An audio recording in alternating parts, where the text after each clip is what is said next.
And then the Southern Baptist Convention met in Salt Lake City, Utah in 1998 and added an article to the Baptist Faith and Message. It happened just after we had finished. So that the next Sunday, when I came to Sunday school, I said, boys and girls, I know you thought we were finished, but there is a new article that has been added to the Baptist Faith and Message. They groaned. But they listened as I read the article, part of which said, a wife is to submit herself graciously to the servant leadership of her husband, even as the church willingly submits to the headship of Christ. There was a long silence after that. And then one of the girls in the class said, "What does submit mean?" And one of the boys said, "It means you have to do what somebody else tells you to do." And as he thought about it, he began to smile. Like if you're sitting in the recliner watching TV, he said, and you tell your wife to go bring you a snack, she has to do it. And all the boys grinned at that, but the girls didn't. They were quiet, considering the implications of this article. We had talked about all the other articles of faith as if they were the gospel itself. Was this?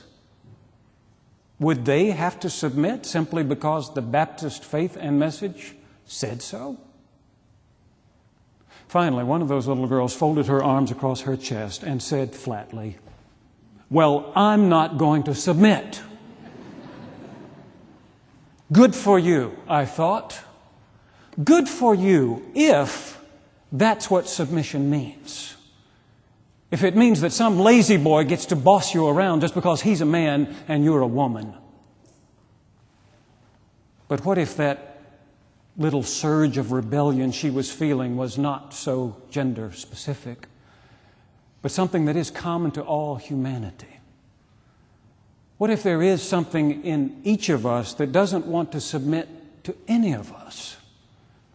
What if, on the contrary, like that little boy, we would much rather have someone submit to us than submit to someone else? If that's true, then maybe we'd better take a closer look at submission.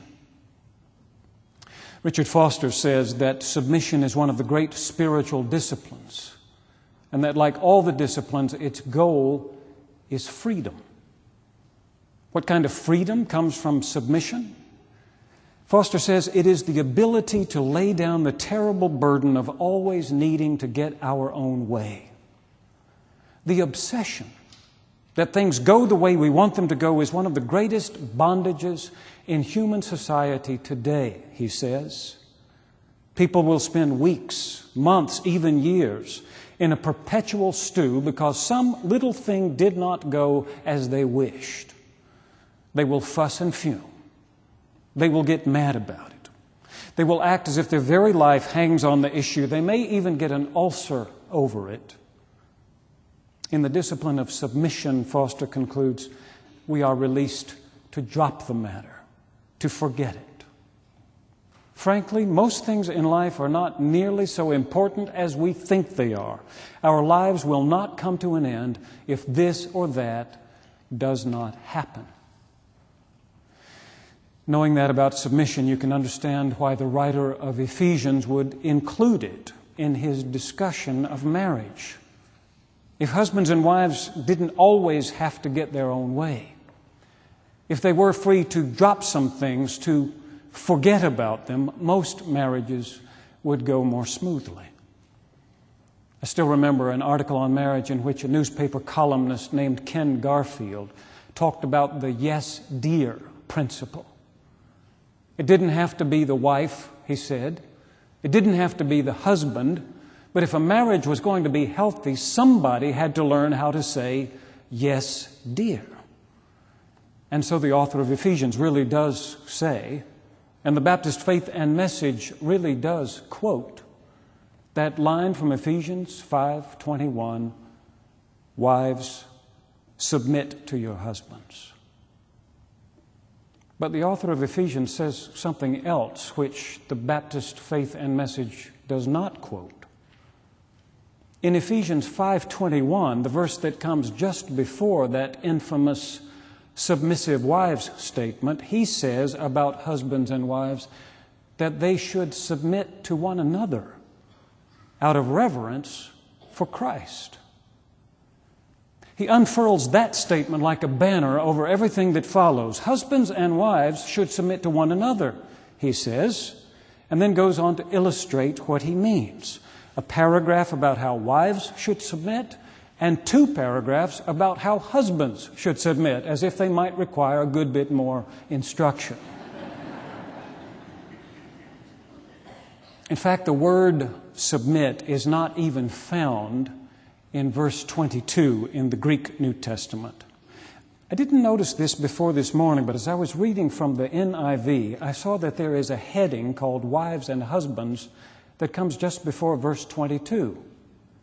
But in the Greek New Testament, that heading, Wives and Husbands, comes just before verse 21.